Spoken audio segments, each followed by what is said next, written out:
بسم الله الرحمن الرحيم.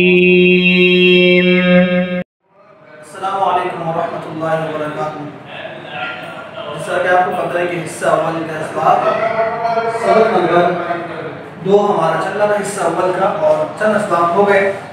اب انشاءاللہ آگے سے ہم آپ کو بتاتے ہیں. ہاں اور تک ہو گیا تھا، اب آگے چلتے ہیں. تو آگے ہے دال دال رو زا. یہ آپ کو مفردات میں پڑھا ہے اس طرح پڑھیں گے اس کو، لیکن یہاں پہ کچھ شکلیں چینج ہو گئی. دیکھیے رو کی شکل اس طرح بھی ہوگی اور زا کی شکل اس طرح بھی ہوگی. تو اب اسے دیکھیے، اسے پڑھتے ہوئے جو ہے نا، یہاں پہ کو بتایا کہ بھائی یہ دال کی شکل اگر مل کے آ رہی تو وہ اس طرح آئے گی. دال کی شکل بدلتی نہیں ہے، صحیح، جب ملتی ہے تو بدلتی نہیں ہے.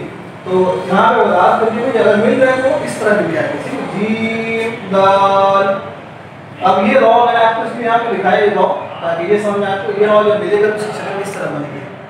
یا رو پڑھیں گے اس کو ویسے یا رو، لیکن یہ بس وضاحت کر دیں گے. اگر یہ مل کے آیا تو اس طرح کی شکل بن جائے گی، تاکہ آپ اس کے خیال رکھیں اس بات کا.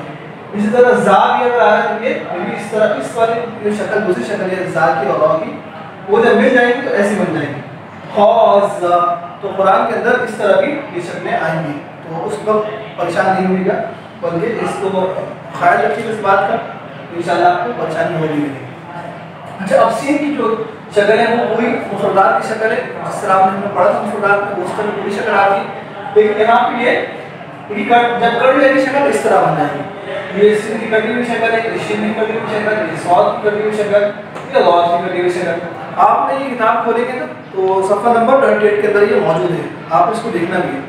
اچھا، یہاں سے میں نے آپ کو جو مشکل الفاظ کر رہے تھے مجھے یہاں پہ وہ میں نے سب بتا دیا. یہ سین لام کے ساتھ مل جائے گا اس طرح مل جائے گا. یہ سین نہیں ہے، یہ سین لام ہے. بچے یہ سمجھنا کہ یہ سین اور لام ہے. سین پوری شکل ہے اس طرح نہیں ہے، سین کے ساتھ لام ملا ہوا. صحیح ہے. اسی طرح شین کے ساتھ یہاں پہ لام ملا ہوا ہے. پڑھیں گے اسے کھینچ کے پڑھیں گے. صحیح ہے. شین لام اس طرح. اب دیکھیے جب سوال مل جائے گا اس طرح بھی سوال مل جائے گا، اور اگر دونوں طرف سے ملے گا تو سوال اس طرح ملے گا. صحیح ہے. مطلب بیچ میں اس طرح شکل بنے گی اس کی. اسی طرح واو کی شکل بھی بیچ میں اس طرح بنے گی. تو یہاں پڑھیں گے اس طرح سے نون صاد. یہ زا نہیں ہے، صحیح ہے، یہ نون ہے. نون صاد.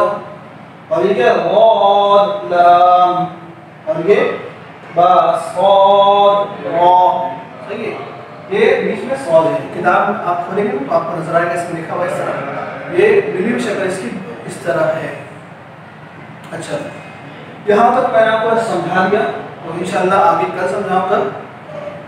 اور انشاءاللہ مرکبات میں جہاں تک جو الفاظ مشکل ہوں گے اس کی ہم وضاحت کر لیں گے آپ کو. اچھا، تو اب چلیے ایمانیت کی طرف. مضمون میں سے ایمانیت ہمارا ہے. ایمانیات سبق نمبر 2 کا میں نے کچھ حصہ پڑھایا تھا. اب آگے میں پڑھاتا ہوں سبق نمبر 2. کلمہ شہادت چل رہا تھا ہمارا، اور صفحہ نمبر 65 ہے.